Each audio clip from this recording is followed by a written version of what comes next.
I wasn't going to make this video, but I had no intention of making a video on this subject. But I watched a video of someone that just buys and sells vans, and they were saying that vans are scarce at the moment because, and I know that because van life, I've got obviously interest in van life, because people are buying vans to live in, to live van life, which means businesses wanting to buy a van have got to compete with people in van life wanting to buy the same van.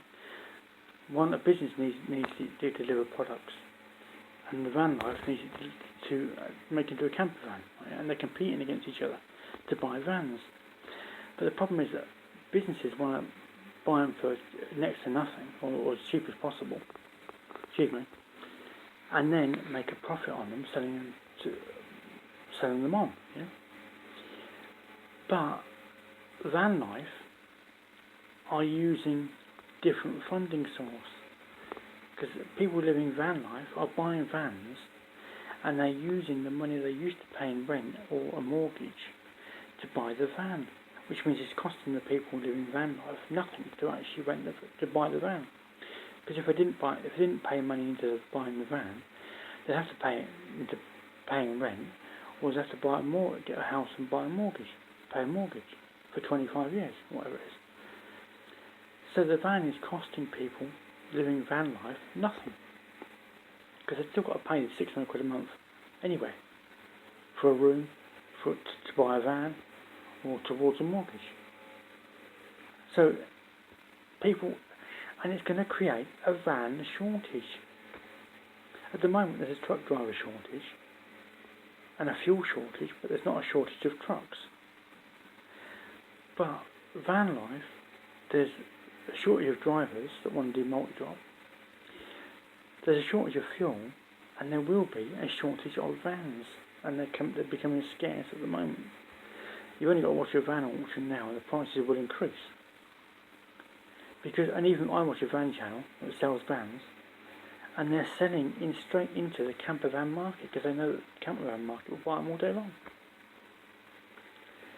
So that's what businesses have got to compete with. Businesses buying a van have got to compete with people that want to buy a van to live in it and make it a camper van, and put a max air fan in the top, right, and put a double bed in the back, right. That's what businesses have got to compete with, and they've got to try.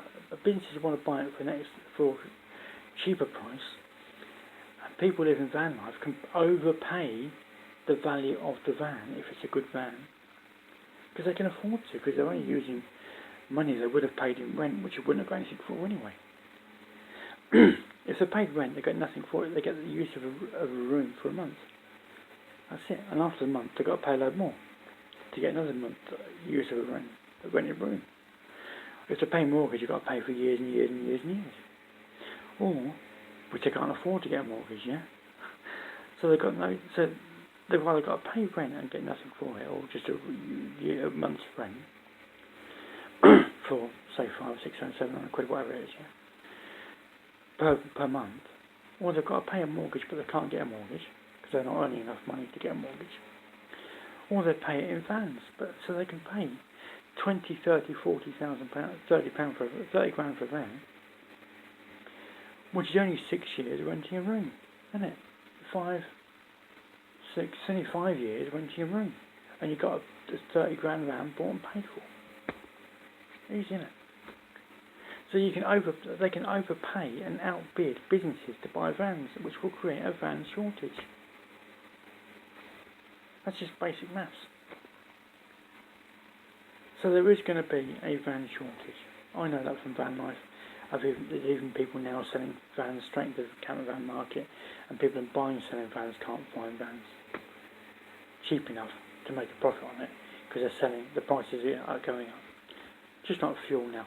People that are doing delivery driving or like courier driving, they're having to include the increased cost of diesel into the price of the job that they're charging for, because they don't even know if they can get back from the job that they're going to if there's enough diesel when they get there, if the diesel hasn't run out. So they're having to factor that in, and factor in a night at a hotel just in case they can't get back because they've got no diesel, or they can't get any diesel when they get there. where we are at the moment. The diesel shortage, the truck driver shortage, there soon will be a van shortage. If I'm wrong, I'm wrong.